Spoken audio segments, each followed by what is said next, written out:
వృషభ రాశి వారికి 4వ తారీఖు 5వ నెల 2025 నుండి 10వ తారీఖు 5వ నెల 2025 వరకు గోచార ఫలితాలు ఏ విధంగా ఉన్నాయో తెలుసుకునే ప్రయత్నం చేద్దాము. ఇందులో జన్మంలోనే గురువు యొక్క సంచారం జరుగుతున్నదండి. జన్మంలో గురువు యొక్క సంచారము శుభప్రదమైనటువంటి ఫలితములను ఇవ్వజాలదు. ఆదాయం తగ్గుతుంది. అలాగే కొంచెం ఆరోగ్య విషయంలో కూడా కొంచెం ఇబ్బందులు ఏర్పడేటువంటి అవకాశం ఉన్నది. జలుబు, దగ్గు, ఇట్లా జ్వరమో ఇట్లా చిన్నపాటి ఇబ్బందులు పడేటువంటి అవకాశం ఉంటుంది. ధనాదాయం తగ్గుతుంది. కొంచెం ధనానికి ఇబ్బంది పడవలసినటువంటి పరిస్థితులన్నీ వృషభ రాశి వారికి కలుగుతూ ఉన్నాయి. అలాగే సంతాన విషయంలో కూడా కొంచెం ఇబ్బంది పడేటువంటి అవకాశం ఉంటుంది. వారు సరిగా మనం చెప్పిన మాట వినకుండా, చదవకుండా, ఆటల మీద శ్రద్ధ చూపించడం ద్వారా, లేకపోతే ఆటల్లో గాయాలు తగిలించుకోవడం ద్వారా ఇట్లాంటి ఇబ్బందులన్నీ కలిగించే అవకాశం కూడా మనకి గురువు యొక్క సంచారం జన్మంలో జరుగుతున్నది. ఇకపోతే తృతీయ స్థానంలో కుజుని యొక్క సంచారం జరుగుతున్నది. కుజుని యొక్క సంచారము శుభప్రదమైనటువంటి ఫలితాలని ఇస్తుంది 3వ స్థానంలో.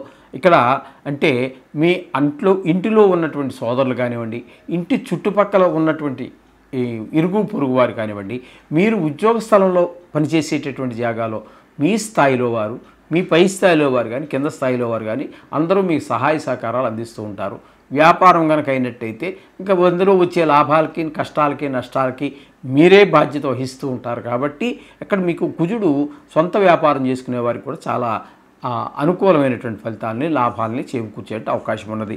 ఇకపోతే పంచమ స్థానంలో కేతు యొక్క సంచారం జరుగుతోందండి. కన్యా రాశిలో పంచమ స్థానంలో కేతు సంచారం కూడా పిల్లల మీదే ప్రభావం చూపిస్తూ ఉంటుంది. పిల్లలకి ఆటల మీద శ్రద్ధ ఎక్కువ అవుతూ ఉంటుంది. చదువు మీద శ్రద్ధ తక్కువ అవుతూ ఉంటుంది. కొంచెం ఇంటర్మీడియట్ ఆ విధమైనటువంటి విద్యాభ్యాసం చదివేటటువంటి పిల్లలు ఎవరైనా ఉన్నట్టయితే వారికి స్నేహం ఎవరితో చేస్తున్నారు, ఎక్కడికి వెళ్తున్నారు, నిజంగా కాలేజీ పేరు చెప్పి కాలేజీకి వెళ్తున్నారా, కాలేజీ పేరు చెప్పి ఎక్కడికైనా వెళ్తున్నారా, ఇటువంటివన్నీ కూడా ఒక కన్ను వేయవలసి ఉంటుంది. పిల్లల మీద గమనించవలసినటువంటి పరిస్థితి. ఎందుకంటే అది తెలిసి తెలియనటువంటి వయసు.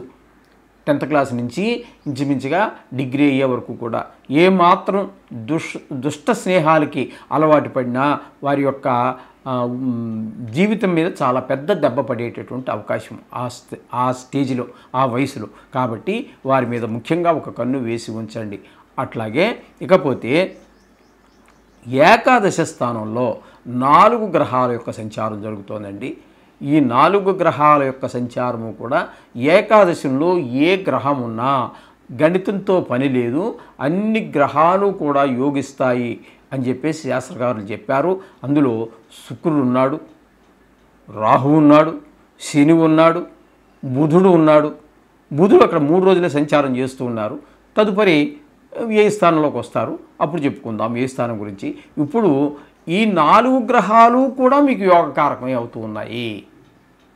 ఈ 4 గ్రహాలు కూడా శుక్రుడి యొక్క అనుగ్రహం వల్ల, 11వ స్థానం సంచారం వల్ల షేర్ మార్కెట్లో పెట్టుబడి పెట్టేవారికి, టీవీ రంగంలో ఉన్నటువంటి వారికి, సోషల్ మీడియాలో ఉన్నటువంటి వారికి, ఇది షేర్ మార్కెట్లో పెట్టుబడి పెట్టేవారికి అందరికీ కూడా చాలా శుభప్రదమైనటువంటి ఫలితాలన్నీ ఇస్తున్నారు ఆయన.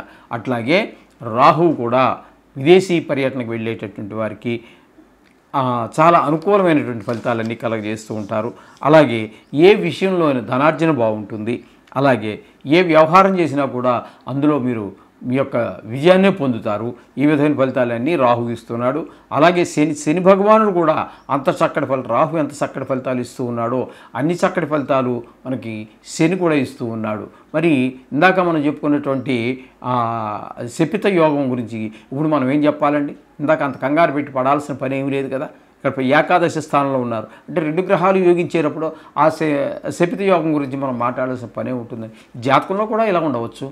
ఇప్పుడు మనం గోచారం చెప్పుకుంటున్నాం, కానీ జాతకంలో కూడా ఏకాదశి స్థానంలో వాడిద్దరు కలిసి ఉన్నారనుకోండి, అప్పుడు ఏమవుతుంది? 2 గ్రహాలు యోగిస్తాయి. దాన్ని కంగారు పెట్టేసే పాపం వాళ్ళని అంత అలా చేయకూడదండి. ఓకే. ఇకపోతే బుధుని యొక్క సంచారం 3 రోజుల పాటు అంటే 4, 5, 6 తారీఖులు మాత్రం 11వ స్థానంలో సంచారం చేస్తున్నారు. చాలా చక్కటి ఫలితాలన్నీ ఇప్పుడు ఈ శుక్రుడు, రాహువు, బుధుడు, శని ఎలా అయితే మీకు యోగిస్తూ ఉన్నారో బుధుడు కూడా 3 రోజులు యోగిస్తాడు.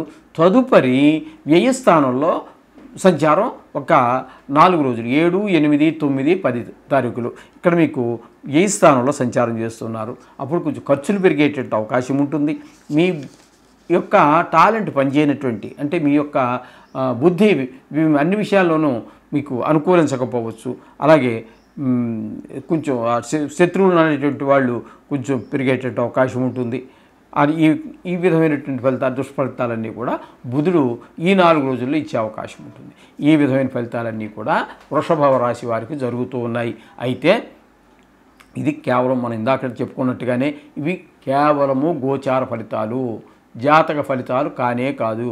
జాతకం నిష్ణాతులైన వారి చేత రాయించుకోండి, లేదా మీకు కావాలంటే మా దగ్గర కూడా సౌకర్యం ఉన్నది.